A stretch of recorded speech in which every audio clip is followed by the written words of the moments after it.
চিন্তা করবেন করতে ঠিক আমি এক গ্লাস পানির জন্য সমস্ত রাজ্য বিক্রি করে বলছি আবার এক গ্লাস পানি খাবো এটা বের করার জন্য রাজ্য বিক্রি করবো তাহলে আমাদের জীবনের যত ধন সম্পদ যত কিছু থাক না কেন এগুলো সব আল্লাহর জন্য আমাদের তো কিছুই না আল্লাহ যদি সামনে একটা রূপ দেয় কোটি কোটি টাকা মানুষ কি করে খরচ করে কিন্তু অনেক সময় দেখা যায় সুস্থ হয় না তখন বলে নিজেও শেষ ধন সম্পদ শেষ অনেক ছেলে মেয়ে রাস্তায় বসতে হয় ফকির হয়ে যায় ফতুর হয়ে যায় সম্পদ যখন নিজের হাত থেকে যখন ছড়ে যায় তাহলে সে আর কি আজকে অনেক এরকম মানুষ নামে দামি মানুষ টাকা সম্পদওয়ালা মানুষ আজকে যারা তারা সিএনজি চালাইতেছে ছোটখাটো ব্যবসা বাণিজ্য করে তারা খাচ্ছে অথচ তাদের বাপ দাদার নাম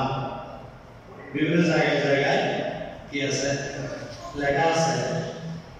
আমাদের রাঙামাটিতে যে খানবাড়ি খান সাহেব কামরুজ্জামান খান অনেক বড় মানুষ ছিলেন গোড়া রাঙামাটি অর্ধেক ওনার বদরুল্লাহ বলেন রিজার্ভ বাজার বলেন তবলসরিতে বলেন খান বাজারে বলেন সূর্যচরে বলেন এই রাস্তা বলেন ওই রাস্তা বলেন সবগুলো ওনার আমলে ওনার গড়া ওনার টাকা দিয়ে অনেক কিছু করা আছে এটা সেখানকার কাছ থেকে ডিজিএফআই যারা আছে ওনারা ওখানে থাকেন ওটা ওয়াকফ হয়ে গেছে সরকারি খাতে আর ওনার পরিবর্তে তারা যারা তারা বন্ধুত্বে বসবাস করছেন ওনার খান সাহেবের এক ছেলে সিন্ধি যারা এদিকে তাকালো এটা খানের হল এটা খানের হল এটা খানের হল এটা খানের হল তাদের নাই বলতে শব্দ তাদের ভিতর ওনাদের কাছে ছিল না আছে বলতে শব্দ ওনাদের কাছে এজন্য বলতেছি এই দুনিয়ার কিছুই আপনার নয় এজন্য আমি একটা নাম বলেছি কাটাই যাচ্ছ জিন্দগি কি করেছো বন্দগি হিসাব হবে একদিন আমাদের জীবনের সব বিরাট বিকাশ আল্লাহ দরবারে গেলে উপস্থাপন করতে হবে মৃত্যুর পরে অন্ধকার কবরে রাখবে যেদিন সে কবরের জলবাতি থাকবে না পরিমিতি হও যদি দয়া করেন আশেক আশেকি যদি প্রকৃতভাবে প্রেমিক হইতে পেরেছেন তাহলে আপনার কোনো কি নাই ভয় নাই দুনিয়াতেও নাই আখিরাতেও নাই কবরেও নাই আখিরাতেও নাই সালাতুল্লাহ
إلا ليعبدون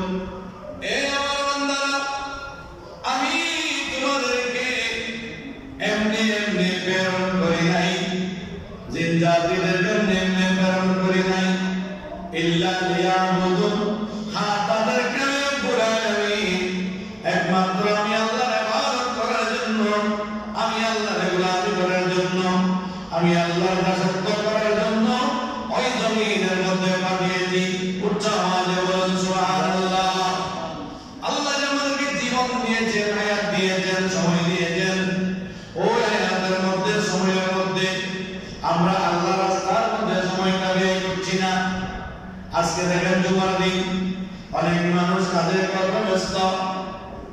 বলে বুজুর্গ ওয়াজ করতেছে জুমায় যাবে না জুমার দুইটা আযান হয় একটা আযান জুমার প্রস্তুতি আযান আর একটা আযান হচ্ছে জুমার নামাজের আযান সুবহানাল্লাহ যে খুতবার আগে যে আযান দেওয়া হয় ওটা জুমার আযান আর যেটা একদম ফার্স্টে দেওয়া হয় ওটা প্রস্তুতি আযান সাইয়েদনা ফারুক আযম রাদিয়াল্লাহু আনহু এটা প্রবর্তন করেছেন আমার আল্লাহ বলেন জুমার দিন হচ্ছে ইযা নুদিয়া লিস-সালাতা মিন ইয়াউমিল জুমআহ হে আমার বান্দারা যখন তোমরা জুমার নামাজের আযান শুনবে যখন তোমাদেরকে ডাক দিবে প্রস্তুতি ডাক দিবে তোমরা দুনিয়ার সমস্ত কাজের মধ্যে করে আমি আল্লাহ রাব্বুল আলামিনকে ইবাদত করার জন্য আমি আল্লাহকে স্মরণ করার জন্য তোমার ঘরে গেলে হবে না বাজারে গেলে হবে না দোকানে গেলে হবে না সামান্য কোথাও জায়গায় গেলে হবে না একমাত্র যেখানে সমস্ত মুসলমানরা একত্রিত হয়ে আমি আল্লাহকে স্মরণ করছি ওই মসজিদের মধ্যে গিয়ে তোমাকে জুমার নামাজ আদায় করা আমি রব্বুল আলামিন তোমার উপর ফরজ করে দিয়েছি সুবহানাল্লাহ আপনি জমায় আসেন নাই নিজের কাজের দোহাই দিয়ে জমিনে পড়ে আছে এটা জীবনের উপর জুলুম এটা সময়ের উপর জুলুম আল্লাহর কাছে আল্লাহর জন্য সময় দেওয়ার কথা ছিল আপনি আল্লাহর জন্য সময় না দিয়ে নিজের জন্য পরিবার পরিবারের জন্য খামারের মধ্যে সময় দিয়েছেন দোকানের মধ্যে সময় দিয়েছেন অফিসের মধ্যে সময় দিয়েছেন কাজে কর্মের মধ্যে সময় অতিবাহিত করেছেন কিয়ামতের ময়দান যখন কায়েম হবে আল্লাহ যখন আপনাকে আমাকে জিজ্ঞাসা করবে ও বান্দা ও জুমার দিন ছিল তোমার উপরে জুমার নামাজ ফরজ করা ছিল তোমার সুযোগ ছিল তুমি কারা গোলাম ছিলে না তুমি আজাদ ছিলা ইচ্ছা করলে তুমি কাজ কর্ম ত্যাগ করে জুমার মসজিদের মধ্যে এসে জুমা আদায় করতে পারতে কেন তুমি জুমা আদায় করো নাই আল্লাহর দরবারে ওই বান্দার জবাব দেওয়ার জন্য কোন রাস্তা রাখবে না মুখটা কালো করে প্রকাশ করে ফেলবে আল্লাহ রাব্বুল আলামিন যদি কি হয় দয়া হয় মায়া হয় ভালোবাসা হয় বান্দার প্রতি আল্লাহ কঠোর নয় আল্লাহ অনেক দয়াবান আল্লাহ দয়া যদি হয় সেদিন বান্দা ক্ষমা পাইতে পারে আল্লাহ যখন দয়া হবে না আল্লাহ যখন কাহারিয়াতের মধ্যে চলে আসবে আল্লাহ বলবেন তোমাকে সময় দিয়েছি সুযোগ করে দিয়েছি সারাদিন নামাজ পড়ার জন্য বলি নাই সারাদিন ইবাদত করার জন্য বলি নাই সময় নির্ধারণ আমার প্যারা আমি তোমাদেরকে করে দিয়েছে ওই সময় আমি আল্লাহর ইবাদত না করার কারণে আমি আল্লাহর কথা মান্য করার কারণে আজকে কঠিন মুসিবতের সময় ও বান্দা তোমার প্রতি আমার কোনো দয়া থাকবে না জাহান্নামের রাস্তায় ডাকতে হবে আযাবের রাস্তাকে ডাকতে হবে আযাবের রাস্তা আসবে আল্লাহর হুকুমের নির্দেশ মাত্র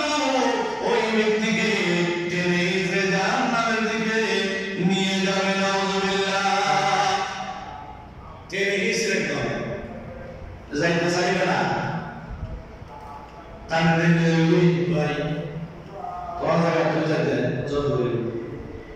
সুযোগ নাই এজন্য বলছে